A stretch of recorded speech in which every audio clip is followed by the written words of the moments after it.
আসসালামু আলাইকুম ওয়া রাহমাতুল্লাহি ওয়া বারাকাতুহু। প্রিয় সম্মানিত দর্শকবৃন্দু, আশা করি আপনারা সকলেই ভালো আছেন।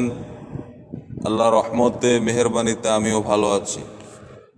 প্রিয় বন্ধুরা, আজকে আলোচনা করব সূরা ইখলাসের ফজিলত নিয়ে। প্রিয় বন্ধুরা, সূরা ইখলাসের এত ফজিলত, আল্লাহ রাসূল সাল্লাল্লাহু আলাইহি সাল্লাম বলেন, সূরা সূরাতুল ইখলাস একবার পড়লে 1/3 কোরআন পড়ার সওয়াব পাওয়া যায়। অর্থাৎ যে ব্যক্তি সূরাতুল ইখলাস একবার পাঠ করলো, সে 10 পারা কোরআন পড়ার সওয়াব পেয়ে গেল। সুবহানাল্লাহ। যে ব্যক্তি সূরাতুল ইখলাস 2 বার পাঠ করলো, সে ব্যক্তি 2 বার কোরআন 20 পারা কোরআন পড়ার সওয়াব পেয়ে গেল। যে ব্যক্তি সূরাতুল ইখলাস 3 বার পাঠ করলো, সে ব্যক্তি 30 পারা কোরআন পড়ার সওয়াব পেয়ে গেল। প্রিয় বন্ধুরা, সূরাতুল ইখলাসের এত ফজিলত, আল্লাহ রসুলের কাছে এক সাহাবী এসে বললেন, ইয়া রাসূলুল্লাহ, আমার ঘর থেকে অভাব যায় না। ইয়া রাসূলুল্লাহ, আমার ঘর থেকে অভাব দূর হয় না।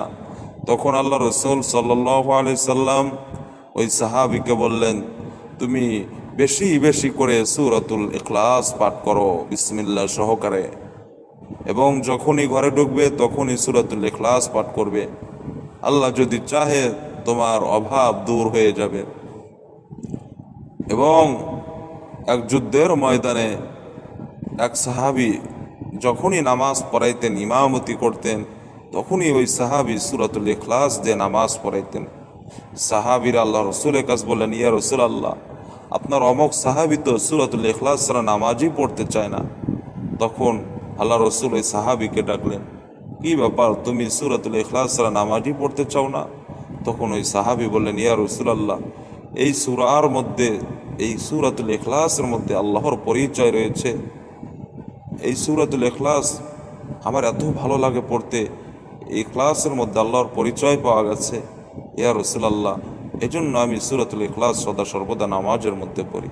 প্রিয় বন্ধুরা, মূল আলোচনায় চলে যাওয়া যাক। সূরাতুল ইখলাসের এত ফজিলত, যে ব্যক্তি শুক্রবার দিন আসরের পর থেকে মাগরিবের আগ পর্যন্ত এই মধ্যে যে ব্যক্তি সূরাতুল ইখলাস 3 বার, 5 বার অথবা 10 বার পাঠ করবে, এবং যখনই পাঠ করবে তখনই মনে মনে এই খেয়াল করবে, চিন্তা করবে যে আল্লাহ, আমার এই অমুক হাজতটা পূরণ করে দাও, অমুক বিপদ থেকে উদ্ধার করে দাও। আল্লাহ, আমি অমুকের কাছে এত টাকা ঋণ আছি, 50,000, 1 লক্ষ। আল্লাহ, তুমি ঋণ থেকে আমাকে উদ্ধার করো। আল্লাহ, আমি অমুক বিপদে আছি, আমার ছেলে অসুস্থ, মেয়ে অসুস্থ। আল্লাহ, তুমি এই বিপদ থেকে আমাকে উদ্ধার করো। মানে যেই বিষয় নিয়ে আপনি আল্লাহর কাছে আকুতি মিনতি করবেন, ওই বিষয়টা মনে মনে খেয়াল করা আর এই সূরাতুল ইখলাস পাঠ করা। আশা করা যায় ইনশা আল্লাহ, আল্লাহ রহমতে আল্লাহ আপনার এই বিপদ থেকে উদ্ধার করবে। বিশ্বাস নিয়ে, ইয়াকিন নিয়ে এই আমলটা করুন, আল্লাহ অবশ্যই আপনাকে ফল দিবে। আসসালামু আলাইকুম ওয়া রাহমাতুল্লাহি ওয়া বারাকাতুহু।